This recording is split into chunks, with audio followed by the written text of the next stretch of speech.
Bonsoir à tous et à toutes. Donc Marilla Studiolo, logopède de Femiboss. Nous voici ici donc pour un nouveau live. Ce soir donc nous allons accueillir Amélie. Je vais donc l'ajouter à la petite, je dirais, au petit direct. Alors, je vais donc lui envoyer l'invitation et nous allons donc parler d'Amélie qui en fait, Amélie est une ancienne patiente à moi qui a travaillé avec moi donc il y a un peu plus d'un an et demi. J'espère que cette fois-ci au premier coup c'est bon. Qui a travaillé donc avec moi il y a un an et demi. Elle a donc effectivement féminisé sa voix. Je ne sais plus exactement combien de séances elle avait fait en total. Je vais dire ça tout de suite. Et effectivement, donc l'idée c'est que ce soir, elle nous explique un petit peu quel a été son parcours depuis lors. Donc elle avait fait 10 séances. Voilà, 10 séances. On avait commencé ensemble le 23 avril 2020. Et donc, voilà, donc je vois que Amélie a rejoint la vidéo. Je vais te renvoyer, Amélie, l'invitation pour que tu rentres dans la vidéo. Voilà, je te renvoie l'invitation. Alors, l'idée, effectivement, c'est que ce soir, donc comme je disais, elle va nous expliquer comment s'est passé son parcours, donc depuis qu'elle a commencé donc à travailler sa voix avec moi, donc quels ont été les bénéfices, qu'est-ce qu'elle a pensé forcément de l'entraînement vocal, et effectivement, donc comment a évolué sa voix sur un an et demi. Donc, je relance la petite invitation, me dit qu'Amélie ne peut pas participer, c'est comme ça toutes les semaines, alors je ne sais pas ce qui se passe. Normalement, c'est à la troisième la bonne. Donc Amélie, je te renvoie l'invitation. Voilà. Alors, super. Normalement, ça doit être bon. Et voilà, c'est toutes les semaines pareil. Super. Ouais, je ne recevais pas l'invitation. Ah, et moi, c'est peut-être moi qui fais quelque chose de mal. Faudrait que j'aille voir. Comment tu vas? Hello. Ça va bien et toi? Super. Est-ce que tu auras un petit peu plus de lumière? Parce qu'on voit très sombre. Malheureusement, non. Je suis vraiment dans un appartement avec une lumière de merde. C'est ce que je regardais pour essayer d'arranger ça au mieux. Mais... D'accord. Bon, ok. Bon, en tout cas, on t'entend bien. C'est parfait. Alors, écoute, tu es en Belgique. C'est bien ça? C'est ça. Voilà. T'es où là en ce moment? Du côté de Liège. Du côté de Liège. Voilà, donc j'étais en train d'expliquer qu'effectivement, donc tu... on y a écrit, c'est une meuf sombre. Alors, j'étais en train d'expliquer, effectivement, je regardais ta fiche, que tu avais commencé donc à travailler avec moi le 23 avril donc 2020, tu avais fait 10 séances avec moi. Donc, ça fait, oui, plus ou moins déjà un an et demi que tu avais commencé. Et quel âge tu as, toi, maintenant? Tu en as 26, c'est ça? 27. 27 maintenant, waouh, t'es grande. Et du coup, voilà, écoute, l'idée c'est juste que tu partages un petit peu avec nous, comme on l'avait fait la semaine dernière avec Emma, un petit peu déjà que tu présentes, comment est-ce que tu as vécu l'entraînement vocal, comment est-ce que tu vis ta voix aujourd'hui, voilà. Donc, je te laisse que tu te présentes. Bon, du coup, moi, c'est Amélie. J'habite du côté de Liège, du coup, en Belgique. Je suis informaticienne à la Haute École de Liège, ainsi qu'ingé son en tant qu'indépendante complémentaire. Voilà, je suis une grosse fan de sport. Toi, c'était à la Haute École, c'était à Zinel, c'est ça? Non, à l'ELMO. Ah, ok, d'accord. Parce que moi, j'ai étudié à Zinel, c'est pour dire, c'était la même Haute École, mais non, ok, Ouais. d'accord. Non, c'est tout l'ELMO. Je m'occupe de tous les sites au niveau du multimédia et du renfort informatique. Ouais, c'est bien quand même, c'est bien tout ça. Et ça va maintenant? Bon, maintenant ça va mieux, non? C'est comment le confinement en Belgique maintenant? Ça va, ça s'est vraiment calmé. On a repris nos cycles d'école de façon plus ou moins normale. On a encore quelques personnes qui font un peu de télétravail, mais c'est principalement tout le monde sur site comme on était à l'ancienne. D'accord, ok. Bah oui, ici ça revient aussi un peu pareil, donc ouais, ça fait du bien. Hein. Alors, raconte-nous un petit peu, qu'est-ce qui t'avait amené à prendre contact avec moi, donc en avril 2020. Raconte-nous un petit peu comment est-ce que tu es arrivé à moi et qu'est-ce qui t'avait poussé à prendre contact avec moi pour ta voix. Alors, moi, à la base, du coup, je suis suivie par la Gender Team de Liège. Et c'est le docteur Cormand, mon endocrinologue, qui m'avait conseillé le docteur Morsom. Et le docteur Morsom m'a dit comme quoi elle n'était pas du tout disponible, qu'elle avait beaucoup trop de charges de travail. Et du coup, elle m'a renvoyé vers toi. Ce qui a été Effectivement, c'est vrai que je ne me génial. rappelais pas de cette histoire. C'est Dominique Morsom, oui, c'est la professeure Morsom. Effectivement, Dominique, qui est logopède, qui est ma mentor aussi, qui participe avec moi sur beaucoup de projets, qui a participé d'ailleurs dans le projet du livre d'Émilie. effectivement. Et donc, elle t'avait renvoyé vers moi, c'est vrai, c'est vrai. Et il faut dire que le docteur Corman, donc, qui est endocrinologue, c'est l'endocrinologue qui m'a permis de faire mon mémoire il y a Ouais. 16 ans de ça à Liège. C'est-à-dire qu'en fait, je l'avais contacté parce que j'avais besoin donc, de personnes qui veuillent travailler avec moi pour que je puisse créer ma méthode. Et Mhm. effectivement, donc elle m'avait dit, ah, j'ai trop de patientes ici qui veulent travailler avec toi. Et donc, ça a été ma maître de stage, Dr Corman. Donc, si elle me voit, des gros bisous pour elle. Et comme quoi, le monde est petit. Oui, Effectivement. Et donc, du coup, tu avais commencé donc, avec moi en avril. c'est Et qu'est-ce ça. que tu te souviens, qu'est-ce que tu te souviens de l'entraînement vocal? Tes débuts, comment est-ce Dé- que tu te sentais? Déjà extrêmement angoissée. J'avais vraiment du mal avec ma voix. J'avais une voix très, très, très, très grave au tout C'est début. vrai, pas trop. Et du coup, c'était quelque chose c'était très pesant pour moi au niveau de ma vie au quotidien. Au Dès quotidien. qu'il fallait prendre le téléphone et des choses comme ça, c'était vraiment infernal. Et Ouais. on a eu le confinement. Et du coup, il fallait faire du télétravail. Et donc, du coup, principalement du téléphone. Donc, je me suis retrouvée vraiment dans une panique en mode là, il faut que je trouve une solution. Donc, j'ai cherché au maximum. Et c'est ça je me suis dit, allez, testons la rééducation vocale et voyons si ça aide vraiment, si je vais pouvoir faire quelque chose. Même si, à la base, franchement, j'avais vraiment très peu d'espoir. Moi, j'y croyais pas vraiment, vraiment. J'ai vu beaucoup d'amis qui ont essayé et qui avaient fait ça chez certaines logopèdes et où le résultat Oui, était pas ouf du tout. Franchement, après 1 voire 2 ans de logopédie, c'était pas ça. Et donc, je me disais que moi, avec ma voix, c'était un peu une peine perdue. Mais voilà, au final, tu sais, je suis plus que... j'ai tes premiers enregistrements, hein, on va les mettre. Écoute, c'est vrai que j'ai oublié cette histoire de confinement. C'est vrai que moi, pendant le confinement, j'ai eu énormément de filles qui ont fait appel à moi.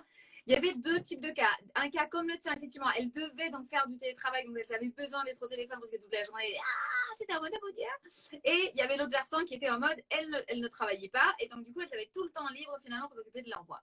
Donc c'est vrai que moi ici, hein, j'ai travaillé énormément pendant le confinement, vraiment énormément. Là où j'avais beaucoup d'amis hein, que je regardais sur les réseaux qui foutaient rien, qui disaient oh j'en ai marre, je m'emmerde. Moi j'ai pas eu le temps de m'emmerder, moi j'ai passé comme une malade. Alors j'ai ton premier enregistrement ici, on va le mettre. Parce que les travaux peuvent effrayer et l'inspiration manquer, quand il est question de retaper un intérieur, les avant-après sont une bonne solution pour déterminer le potentiel d'un bien et de s'y projeter. Et ben voilà, donc ça c'était le premier audio d'Amélie. Donc c'était enregistré le 23 avril 2020. Alors moi j'ai envie de dire bravo, c'est vrai que tu avais fait une très bonne évolution, ça je me rappelle, hein, de l'entraînement qu'on avait fait ensemble. Je trouvais que c'était vachement beau. Je me rappelle aussi à quel point tu me disais sur la fin que ça t'avait apporté beaucoup plus de confiance, que ça te permettait vraiment, je me rappelle ça au niveau social, tu me disais surtout que tu te sentais beaucoup mieux et tout. Parce que c'est vrai que moi j'ai toujours trouvé méga féminine et c'est vrai que j'ai vu un peu que waouh, tu commençais à t'ouvrir un peu plus, surtout socialement. Et parle-moi un petit peu enfin, parle-en aux gens surtout qui nous voient et qui nous écoutent, comment est-ce que tu as ressenti justement ces bienfaits, on va dire, de la voix sur ton quotidien. Parce que je trouve que ça, c'est quand même le plus important. C'est vrai que dans le premier temps, on fait des exercices vraiment entre nous, toi tu es à la maison, etc. Mais il y a un moment où on ouvre vraiment la fenêtre vers l'extérieur et c'est là où tu commences à découvrir cet impact sur l'entourage, quoi. Alors, les personnes qui étaient fort proches de moi ont vu vraiment l'évolution progressive. Donc, ça leur a paru beaucoup moins brutal. Et c'est après, en réécoutant comme moi, justement, l'enregistrement là maintenant, où on se prend la claque et on fait ah oui, c'est vrai que Ah, le changement, il est là. Mais par contre, comment je me suis perdue. Bah, Euh, je te demandais, oui, l'entourage, tu me disais, oui, les personnes les plus proches de toi, elles ont ressenti c'est vrai, c'est progressif, mais même parfois vous-même, hein, les patientes, il y a des fois, j'ai des patientes qui me disent, j'ai l'association pas avancé. Ah bon? Et on remet le premier audio. Oh, je ne m'étais pas rendu compte. Mais c'est vrai, parce que quand on vit avec ce changement tous les jours, c'est vrai que des fois, tu ne le perçois pas, c'est petit à petit, quoi. Et ouais. donc, du coup, les gens qui ne te connaissaient pas, Et du coup, les gens qui ne me connaissaient pas, ou alors on se voyait moins souvent, où on a été beaucoup freiné avec le confinement, justement, où on ne s'est pas vu ni rien. Quand je les ai eu au téléphone ou des choses comme ça, ils pensaient s'être trompés de numéro ou alors ils étaient complètement surpris. J'ai eu plein de blagues différentes. Des choses qui m'ont vraiment fait plaisir énormément. C'était par exemple quand c'est des entreprises qui m'appellent, genre en compagnie d'électricité ou des choses comme ça, donc qui ont du coup sur le contrat mon ancien genre, et qui du coup, par eux-mêmes, se corrigent en se disant ah non, du coup, c'est Madame Decaux que j'ai au téléphone. Et Ok. Mais c'est tu sais, ça arrive énormément. souvent pour le coup, moi j'ai eu, enfin j'ai Louise, donc une copine de l'île de la Réunion. Vous l'avez sûrement vu donc sur la chaîne YouTube. J'ai des vidéos avec elle. Elle pour le coup, elle a eu le cas inverse, la pauvre. Donc c'est que on la croyait pas. Je crois que c'est ça l'histoire. On la croyait pas. En fait, donc elle disait non mais c'est vraiment moi. Enfin c'est moi. Non mais c'est pas vous. On a besoin de parler avec le titulaire. Non mais c'est moi. Enfin, mais non, c'est un monsieur et là c'est une madame. Mais non c'est moi. Enfin c'est juste que j'ai changé. Et ils la croyaient pas. Donc il y a des situations comme ça que effectivement c'est ça vous m'en rapportez beaucoup de situations comme ça. Alors J'ai il y la a blague à la banque, justement. J'ai voulu faire un emprunt et avec ouais. l'emprunt, justement, c'était encore avec mes anciens papiers. Et du coup, c'était en conflit parce que du coup, ils pensaient que c'était madame qui voulait prendre le compte de monsieur pour voler de l'argent. Ah Alors, pas du tout. ça, imagine-toi quand t'imagines, tu te fais arrêter en mode vous êtes en train d'essayer de frauder. Ouais. Mais Ouais, c'est fou comme quoi la voix. J'ai eu aujourd'hui une patiente qui m'a dit ça. Elle m'a dit, au final, la voix, ça, c'est fou comme la voix peut avoir un impact sur, enfin, ma voix peut avoir un impact sur les gens.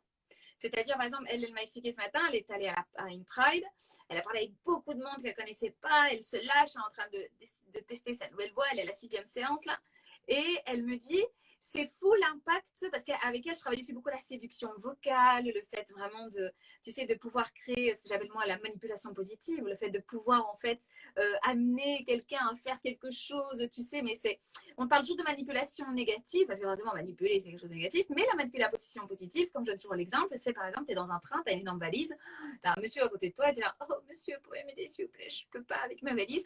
Alors le monsieur dit oui, bien sûr, et donc du coup, il se sent utile, il met la valise, et le monsieur va s'asseoir tout content, j'ai rendu service à une jeune fille, tu vois, et du coup, il se sent bien. Et pour moi, ça, c'est la manipulation positive, c'est-à-dire que tu utilises ta voix pour une finalité, parce que toi, tu n'as pas eu le temps de monter ta valise, tu n'as pas de la force, mais par contre, ça produit aussi un effet bénéfique sur l'autre personne.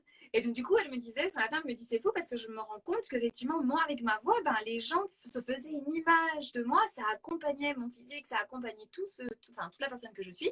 Et c'est vrai. Et dans le cas contraire, effectivement, il y a des personnes qui n'ont pas encore commencé à travailler leur voix et effectivement, ça fait l'effet contraire. Il y a des personnes qui me disent, bah, tu sais, moi, voilà, j'ai un super bon passing, on va dire, extérieur ou physique. Et après, une fois que j'ouvre la voix, ben, et c'est vrai que ça, c'est fou comme la voix est vraiment représentative finalement, non seulement de qui on est, parce qu'il faut se dire que pour que quelqu'un sache qui tu es, il faut que cette personne parle avec toi, te connaisse, voilà, te pose des questions, etc. Il faut qu'il y ait une conversation. Mais souvent, la première impression qu'on se fait de quelqu'un, c'est quand même celle qui marque souvent. Et c'est vrai que ce côté vocal est tellement lié donc à cette image, à cette représentation que les autres font de nous, et c'est là où ça devient super délicat. Et c'est pour ça aussi que souvent, ça a été difficile pour toi de commencer à utiliser ta nouvelle voix, pour dire ça d'une certaine façon, dans ton quotidien. ben, pas vraiment en fait, parce que c'est vraiment fait progressivement. J'avais pas un entre-deux en fait. Tout du long de l'évolution, ma voix balançait et progressivement, l'ancienne s'effaçait en fait. Donc, j'ai Ouais. pas eu une période où je Oui. jonglais de voix ou quoi. Ouais. C'est vrai que moi, je travaille avec des personnes qui, comme toi, bah, tout de suite ont utilisé leur voix dans leur quotidien, après X séances, sans voilà, faire, comme tu dis, toi, l'entre-deux. Mais par contre, il faut dire que moi, j'ai des personnes qui, de par leur travail, de par leur famille. Par exemple, j'ai une personne récemment qui m'a dit, oh, enfin, j'étais un petit peu triste parce qu'elle me dit, oh, bon, mes parents ne comprennent pas, ils sont âgés, etc.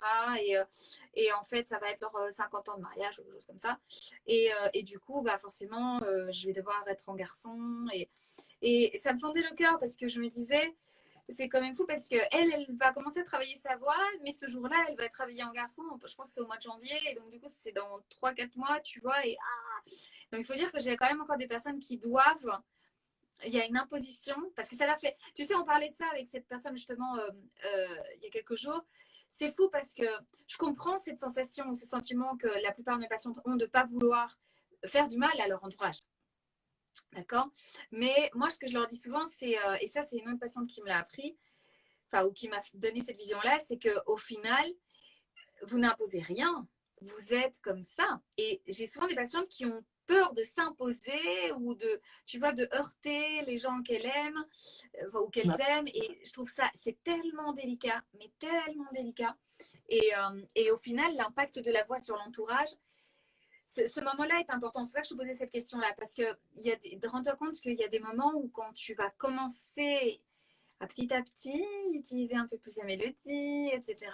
Comme tu disais avant, les personnes qui te connaissent, bon, elles n'ont pas vraiment vu. En tout cas, ça a été assez progressif, mais il y a des personnes chez qui ça se ressent un peu plus fort. Et parfois, l'entourage n'est pas sympa. Qu'est-ce que tu fais avec ta voix? Hein, pourquoi tu fais ça? Arrête. Hein. Et je sais qu'il y a beaucoup de filles qui se découragent. Et moi, je suis là, mais non, continue. Parce que des fois, c'est l'espace de quelques jours où vraiment, allez, je me lâche et ça se fait, tu vois. C'est vrai qu'en tout cas, ça a été plus progressif, quoi. Allez, je te pose la question que je pose à toutes. Qu'est-ce que tu as préféré de l'entraînement vocal et qu'est-ce que tu as le moins aimé de l'entraînement vocal? Alors, ce que j'ai préféré, c'est vraiment l'accompagnement que tu nous apportes. C'est vraiment cet aspect qu'on a eu d'être beaucoup plus fusionnel. C'était pas juste un truc en mode rendez-vous administratif et boum boum, on fait les cours et voilà, basta quoi. Non, non, il y a vraiment un accompagnement, il y a une sensibilisation. On voit vraiment que tu cherches à comprendre notre émotion pour que ça s'adapte correctement et que ce soit pas un truc codé en mode voilà, une voix féminine, c'est à autant de hertz et donc du coup, ben, tu dois être à autant d'hertz. Non, c'est pas ça qui a tout l'ensemble et c'est vraiment un truc que j'ai eu du mal à comprendre au début et qu'il m'a fallu. Oui, mais c'est vrai que cet aspect, je pense que c'est la même chose qu'avait la semaine dernière qu'avait dit Emma aussi, hein, cet aspect-là. Et en fait, ce qu'on va dire, c'est que je le fais tellement pas exprès, dans le sens où c'est pas du tout calculé, parce que moi, tu me connais, moi je suis comme ça. Et c'est vrai que moi, je pense que je pourrais pas être autrement en fait. Je pense que comme tu dis, cet aspect machin, carré, etc. Moi, je sais pas. C'est ça, mais tu gardes naturel, tu te mets pas un frein professionnel en mode c'est mon boulot et donc du coup je peux pas avoir c'est pas en mode mais voilà, on a vraiment quelque chose de beaucoup plus proche, pas que juste quelque chose d'informel quoi. Mais effectivement, et c'est fou que tu dis ça parce que en plus, toi t'es à Liège, ça me rappelle quand j'étais justement quand je faisais mes stages donc en tant que logopède, enfin logopède apprenti, j'étais encore étudiante. Je me rappelle, j'avais un prof justement qui était mon maître de stage. Moi, je devais travailler avec des petits enfants. Je vais faire passer des batteries de tests aux petits enfants qui sont, tu sais, qui vont rentrer en première primaire, quoi. Où ils ont 5 ans, 5 ans et demi. Et donc, une batterie de tests, c'est quoi? Imagine-toi, c'est comme, c'est plein de tests avec des petites pièces, des petits jeux, des petits jouets, etc. Tu dois les faire passer dans l'ordre et c'est simplement pour évaluer le langage des enfants, leur aptitude à la lecture ou à l'écriture. Et moi, je voyais le truc tellement chiant, tellement ennuyant. Je te jure, je me disais, ils vont s'emmerder, les enfants. Tu sais, je voyais 20 enfants à la journée. Moi, j'ai créé tout un monde autour du truc, tu sais, pour que l'enfant soit waouh, je veux absolument jouer à ça, tu vois, pour qu'il ne voit pas que sur un test, parfois. Et moi, j'étais à fond dedans. Et ben, j'ai mon maître de stage qui m'a mis un 5 sur 10. Non, c'est sur 20, c'était un 10 sur 20. Je me rappelle, c'était la moitié ou un 11, un truc comme ça. Super mauvaise note en me disant, tu ne peux pas sortir du protocole, ça doit être fait comme ça. Je dis, mais le premier test que j'ai passé, j'avais l'enfant qui était là comme ça. Tu sais, j'ai la sensation que tu ne voyais pas non plus les capacités de l'enfant dans ces circonstances-là, parce que le gamin, il ne sait pas ce qui lui arrive, il est tout seul, tu l'as sorti de la classe, il ne te connaît pas. Tu vois, tu as un enregistreur, il ne sait pas ce que c'est. À l'époque, c'était les dictaphones. Un chronomètre, tu vois. Et moi, je comprenais les enfants. Et je veux dire, mais moi, je n'aurais pas donné toutes mes capacités. Tu vois, donc je me disais, le test, finalement, il est faussé. Tandis que si tu as un gamin qui arrive super cool, il a envie de jouer avec toi, il va se prêter au jeu, il va tout à fait relax. Bon, ben moi, je me suis ramassé une sale note. Et ça m'avait marqué ce moment-là. Parce qu'effectivement, mes professeurs me disaient, il faut que tu restes comme ça. Et aussi, il ne faut pas que tu sois si proche de l'enfant. Faut pas que tu rentres dans une relation comme ça. Non, toi, tu es logopède, tu viens, tu fais ton test et tu repars. Oh, moi, ça m'avait choquée. Et depuis donc cette époque-là, donc après quand j'ai eu mon diplôme, moi je me suis dit, mais non, maintenant que moi j'ai mon diplôme, moi je peux faire ce que je veux. Et j'ai plus jamais été comme ça. Je détestais être comme ça. Enfin, tu vois, ça n'allait pas du tout avec moi. Et c'est pour ça que moi, depuis le premier jour, j'ai toujours été. Déjà, je tutoie tout le monde. Et en français, parce qu'en espagnol, on tutoie plus facilement. En français, je sais que c'est. J'ai des patientes qui ont du mal à me voyer, surtout les petites jeunettes, parce que j'en ai plein, tu sais, de 14, 15, 16 ans. Ouais. Mais moi, je leur dis toujours, mais ne me vois pas, j'ai pas envie d'avoir la sensation d'être vieille, tu vois. Non, j'ai pas, parce que pour moi, ça s'associe à nos aïeux, quoi, tu vois, quand tu me vois. Et, Pareil. et donc, du coup, bah voilà, c'est vrai, bon, toi, tu me connais, je suis toujours, voilà, comme ça dans les séances. Je me rends compte qu'au final, ça crée un climat de confiance tout de suite. On est relax, on est là, voilà, pour certes travailler ta voix, mais oui, comme tu disais avant, moi, c'est important de te connaître, de savoir qu'est-ce qui te fait peur, qu'est-ce qui te frustre, qu'est-ce qui te plaît, qu'est-ce qui te plaît pas. Parce que sinon, c'est pas chouette, c'est pas sympa de.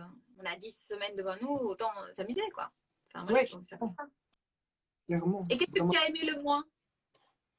Ce que j'ai aimé le moins, c'est compliqué à dire. Ah ah. Hmm, franchement, ouais, vraiment, c'est super compliqué à dire comme ça. Ouais. Euh,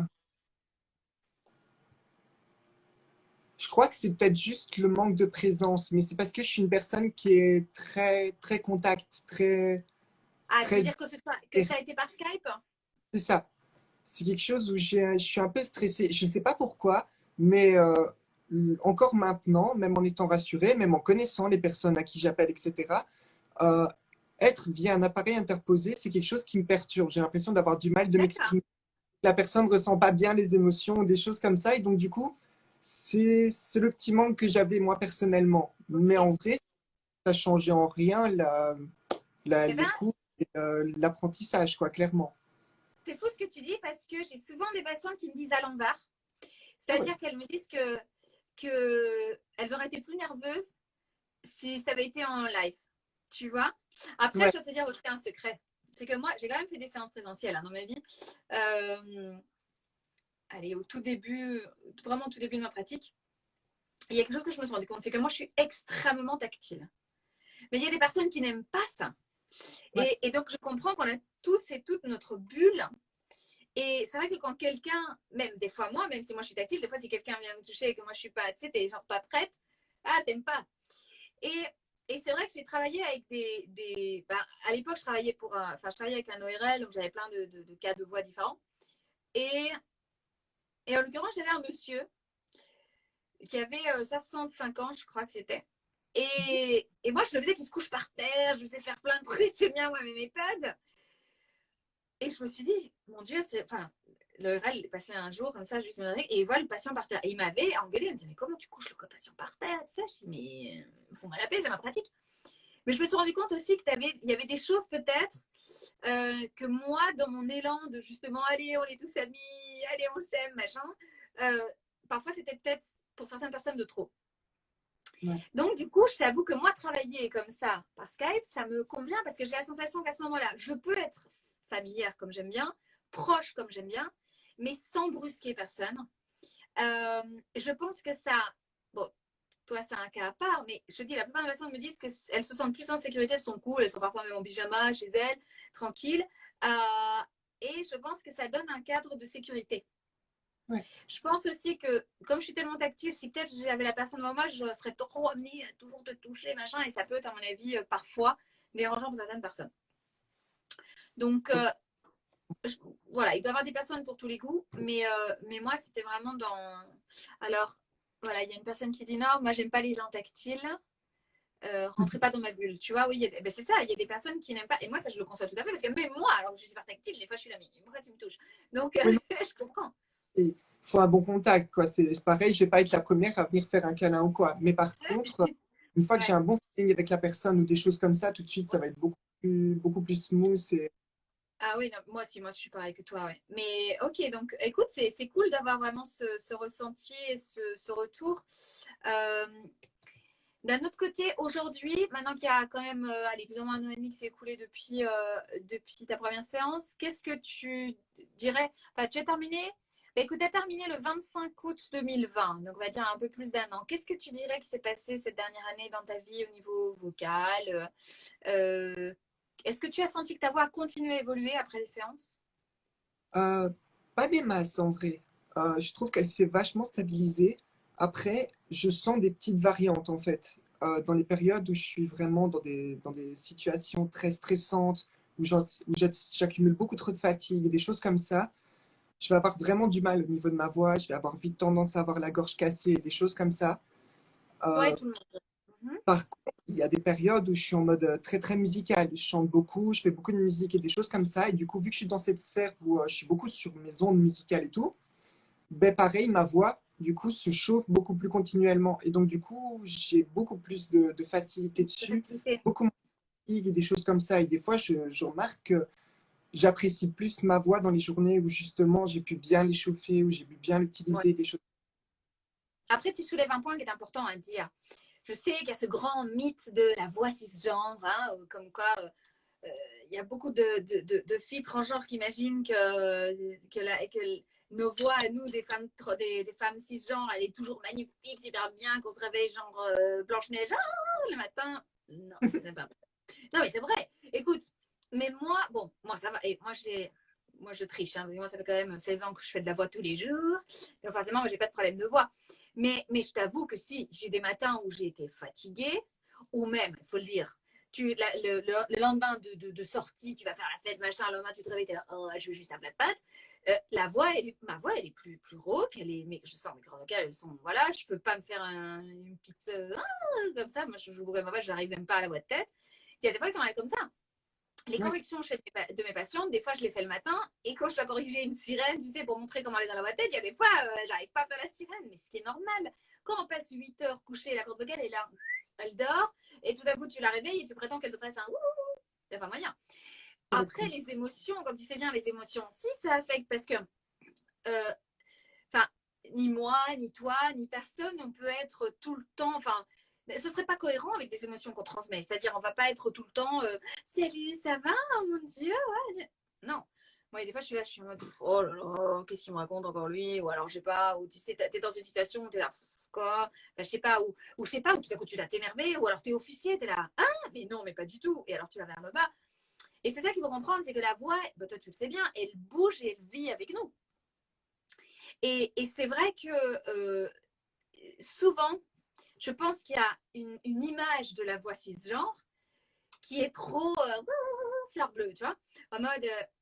Et c'est vraiment pas comme ça. Je pense par contre, ce qui est vrai, c'est que nous, les femmes cisgenres, étant donné qu'on n'a pas la pression, surtout la pression sociale, de se faire juger vocalement, bon, on s'en fout. Donc, moi, je peux te parler comme ça, et je m'en fous.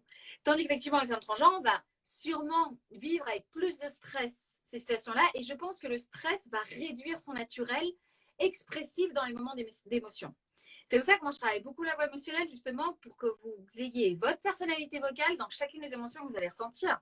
Mais surtout en ressentant que vous avez le droit de vous exprimer comme ça. Et vous avez le droit de que votre voix soit grave et oh, qu'est-ce que tu fais? Et la voix, elle aille vers le bas ou ah, oh, tiens, et la voix aille vers le haut. Donc, c'est important de comprendre aussi, autant quand vous êtes enrhumé, fatigué, blasé, voilà, tous ces sentiments un peu plus négatifs ou un peu plus que la voix, forcément, elle ne va pas être, comme je te disais, la voix de chanteuse de Walt Disney, ce qui est logique. L'important de la voix, je pense que c'est qu'elle soit vraiment expressive et en accord avec qui tu es et ta personnalité. Parce qu'au final, c'est ça, c'est le fait de pouvoir transmettre ta propre personnalité à ta façon. Alors là, pour le stress, je confirme que ça bloque tout. Mais un petit commentaire.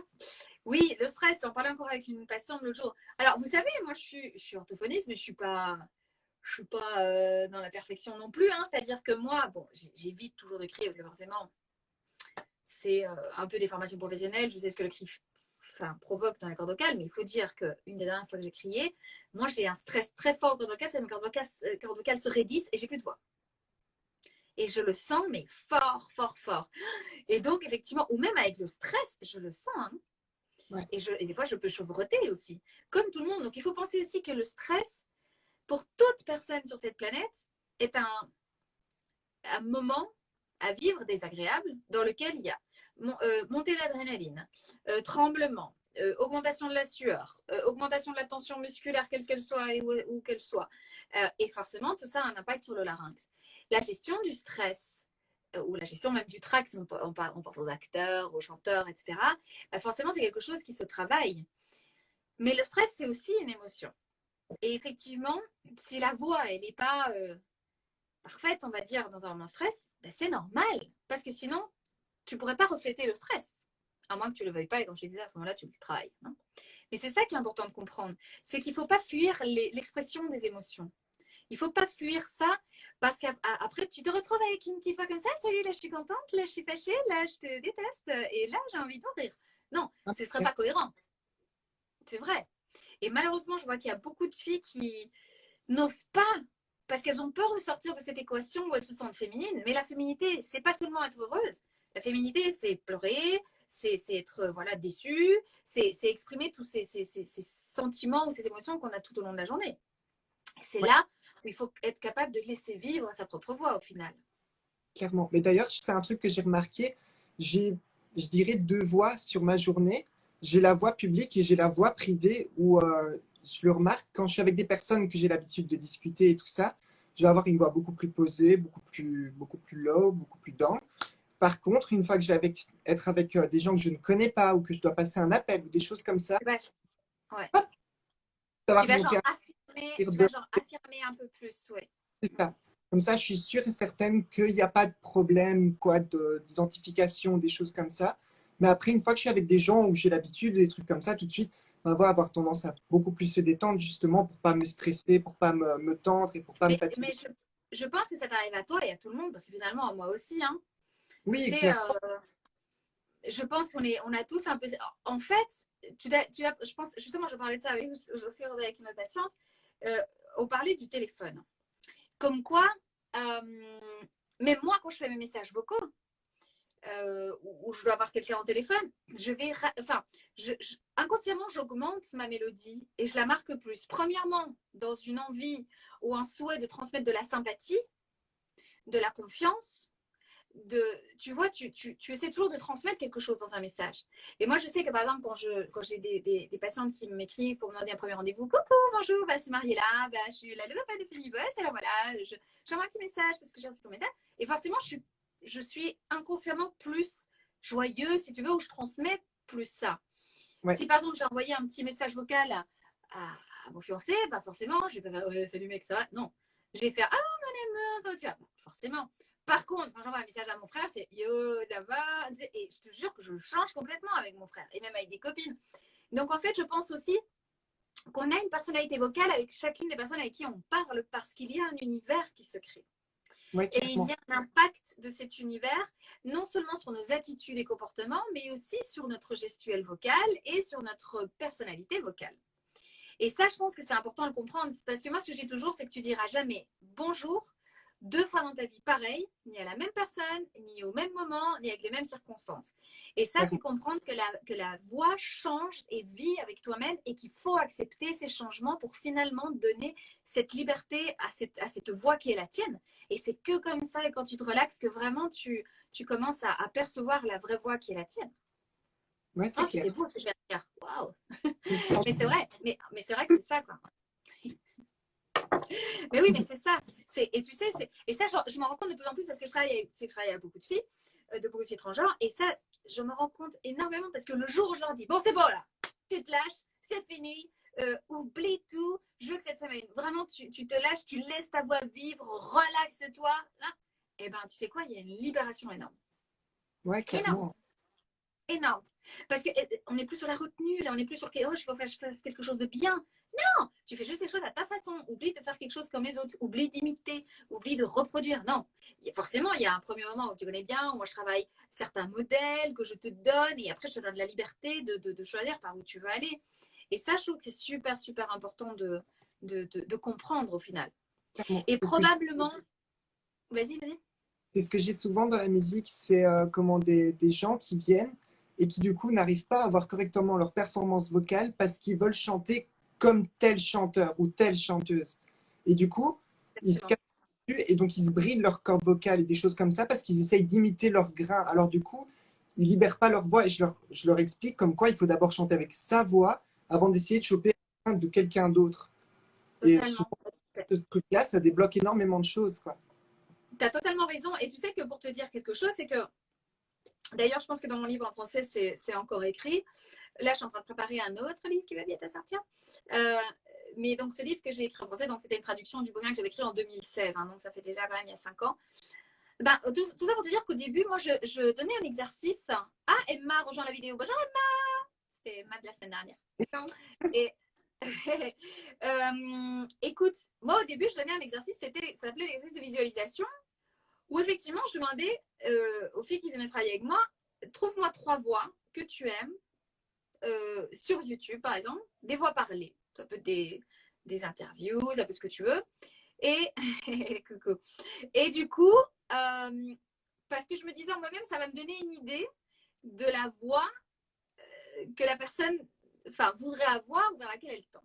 Eh ben, je peux te dire que j'ai quand même abandonné cet exercice parce que je me suis rendu compte, donc de tout ce qu'on vient de parler maintenant, que ça donnait finalement plus de frustration ou d'impératif. Tu vois ce que je veux dire? Quand tu cherches quelque chose qui n'est pas à toi, au final. Finalement, tu ne laisses pas de place pour que pour que ta voix arrive, tu vois. Et effectivement, donc ça, c'est quelque chose ça rejoint ce que tu viens de dire. Je pense que à partir du moment où tu es vraiment là pour découvrir ta voix, découvrir ton potentiel vocal, découvrir tout ce que tu peux faire avec ta voix, sans imiter quelque chose. C'est pour ça que tu sais bien, moi je donne pas de modèle naturel, moi je donne toujours des modèles exagérés, voilà, étirés dans tous les sens, pour que là-dedans, toi, tu trouves ton propre naturel. Et je trouve que ça, c'est super important à dire parce qu'effectivement, c'est un peu la source de cette personnalité, cette identité vocale qui est la vôtre. Parce qu'après, on se fixe et on se dit ah ben non, du coup, je suis pas féminine parce que elle parle comme ça et donc du coup, ça ressemble pas, donc ça va pas. Et... Ou alors, et ça m'est arrivé souvent, des filles qui me disaient ah non, mais moi, ma voix, je m'entends toujours moi. Alors, cette phrase, je m'entends toujours moi, elle est trompeuse dans le sens où, bien sûr, parce qu'on a ce qu'on appelle donc l'empreinte vocale, c'est comme les empreintes digitales, qui est liée, comme tu sais bien, donc on a notre crâne, donc cette construction osseuse, le son, ça va aller dedans, ça va ding, ding, ding, ding, ça va aller faire ricocher dans tous les sens, et c'est ce qui crée la résonance, ces ondes. Et forcément, ce crâne, il ne change pas. Donc, effectivement, tu peux avoir des sons plus aigus, mais ton crâne, il ne change pas. Et si tu veux, le timbre, c'est vraiment expliqué de façon schématique. Hein. Le timbre de chaque personne, c'est vraiment comme son empreinte digitale, c'est son empreinte vocale et le timbre ne change pas. Après, je te dis quelque chose, c'est vrai que moi, des fois, j'entends des filles qui font des changements où tu te dis, mon Dieu, c'est 2 personnes différentes. Mais tu as des personnes qui gardent le même timbre de voix, sauf que cette voix est vraiment féminisée, sauf que cette prosodie ou cette forme de la voix ou ce schéma intonatoire est féminisé. Et des fois, malheureusement, tu as des filles qui attendent que leur voix change. Par exemple, ah non, mais moi j'aime bien la voix de Laetitia Casta. Et elles attendent que leur voix sonne comme ça. Et non, parce qu'on a tous et toutes vraiment cette empreinte vocale qui est la nôtre et qui fait partie de notre identité, de notre personne et de notre corps, parce qu'on ne peut pas changer de tête. Et c'est ça qui est important à comprendre. Après, comme je te disais, c'est vrai que des fois, moi j'ai été bluffée. Hein. J'ai eu des changements vocaux. Je me dis, wouh! Des fois, je me dis, mais on dirait ton frère, on dirait ton cousin. Et c'est vrai. Il y a des modifications où on ne reconnaît pas la personne. Mais attention, parce que ça aussi, ça peut parfois choquer des filles. Moi, ça m'est arrivé qu'elle me dit, mais en fait, finalement, je ne me reconnais plus. Et c'est comme parfois la chirurgie esthétique. Tu vas te faire un changement et tout à coup, tu ne te reconnais plus. Oh mon Dieu, il y a quand même un moment d'adaptation et d'acceptation.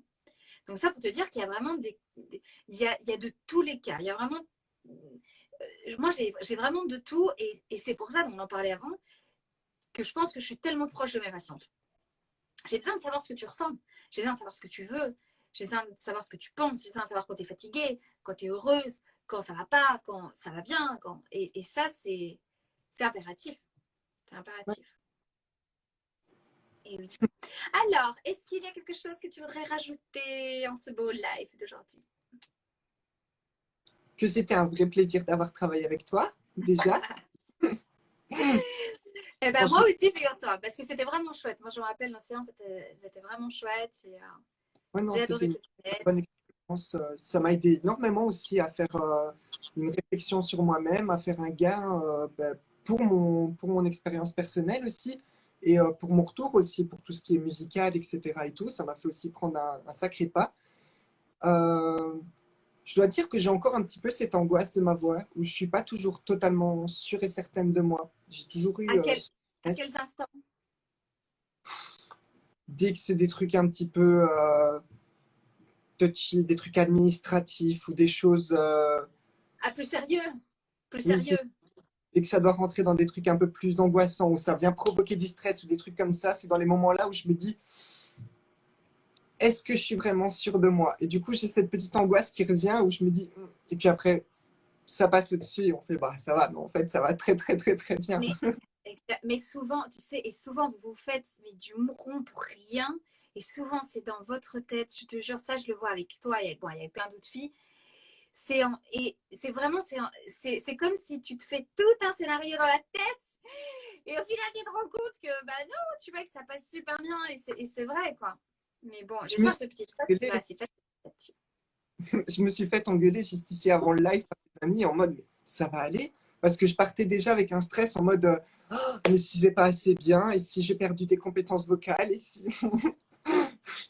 Est-ce que tu dirais aujourd'hui que ta voix est stable et naturalisée ou automatisée? Clairement, oui. J'ai pas besoin de réfléchir, ça vient naturellement. Comme je dis, je le vois juste. En fait, même moi, c'est pas moi qui m'en suis rendu compte, c'est les autres qui m'ont fait, ah ouais, t'as vraiment un gap de voix différente par rapport à quand tu parles avec nous et quand tu commences à téléphoner à quelqu'un ou des trucs comme ça, où on sent le changement. Mais moi, naturellement, je réfléchis en rien à ma voix, quoi. Les choses, je me réveille au matin, je parle comme ça et c'est parti, quoi. Je commence pas à devoir faire des mouvements ou des trucs comme ça. Ce que tu dis des deux voix, c'est fou parce que moi aussi, on me le dit. Moi, j'ai une voix professionnelle et j'ai une voix avec mes amis. Et tu sais, c'est pas. Et c'est ça que j'essaie toujours de vous faire voir qu'en fait, c'est pas quelque chose de spécifique de toi ou de toi ou de toi. Ça arrive à tout le monde. On a tous des rôles vocaux. On a tous un rôle. Dans la société, on a. Moi, par exemple, j'ai un rôle vocal quand je dis professionnel. J'ai un rôle vocal avec mes amis. J'ai un rôle vocal avec mon fiancé. Avec mon frère, surtout mon frère, on a un langage particulier. Et c'est vrai. Et en fait, c'est comme je te disais avant, on a tous une façon d'être avec certaines personnes. La voix aussi. Et. Oui. Et je pense que la voix est un outil tellement malléable, dynamique, élastique. Et c'est vrai que ça, couplé à la féminité, ça en fait vraiment un outil incroyable de communication. C'est clair. Vraiment. Eh bien, écoute, ma petite chérie, ça m'a fait plaisir de te voir. Ouais, écoute, franchement. merci beaucoup d'avoir partagé ton expérience dans ce live. Je pense que ces petits lives, je vais commencer à en faire plus souvent. Parce qu'effectivement, je pense que ça peut répondre à plein de questions des personnes et surtout voir l'évolution que vos voix ont donc après. C'est vrai que moi, je pose souvent des petits audios avant et après, juste après les séances. Mais c'est toujours intéressant de voir aussi comment vous avez évolué dans votre vie et comment la voix a évolué. En tout cas, je te remercie beaucoup. J'espère un jour venir te voir à Liège. C'est vrai que ça fait longtemps que je n'ai pas été à Liège. Bah oui, écoute. Avec tout le confinement, ça n'a pas été possible parce que moi, tu te rappelles, j'ai le livre d'Émilie. J'étais censée venir en Belgique pour la présentation. Donc, j'espère que d'ici un an, quand tout sera vraiment régularisé, je pourrai finalement faire le tour, tu sais, Belgique, Suisse, France avec le bouquin. Et là, je viens te voir, bien sûr. Ce serait cool. Un café ensemble. Mais oui, on fera un live ensemble. C'est tout. Écoute, je te fais des gros bisous, Amélie. En tout cas, t'es magnifique, t'es superbe, t'es une fille géniale. Ça m'a fait vraiment plaisir de pouvoir t'apporter tout ce bien-être vocal et en tout cas je te fais des énormes bisous. Moi aussi, je te fais de gros bisous. C'est un vrai plaisir, franchement. T'es une personne en or. Continue comme ça. Merci ma chérie, de tout cœur. Écoute, et gros bisous pour la Belgique. Ça va? Allez, à très bientôt Amélie. Des gros bisous et merci à tout le monde d'avoir été là. Merci de nous suivre. Merci de laisser vos petits commentaires. Donc ce que j'ai remarqué, c'est que sur les lives, malheureusement, les commentaires qu'on a pendant le live, on ne peut pas les relire. Je ne sais pas où ils vont. Alors, si quelqu'un sait, qu'il m'écrive, mais je ne sais pas. Donc, du coup, les personnes qui verront cette vidéo en rediffusée, n'hésitez pas à mettre des petits commentaires ci-dessous pour Amélie et pour moi et on va répondre. Des gros bisous à tout le monde et une très belle soirée à tous. Ciao, ciao.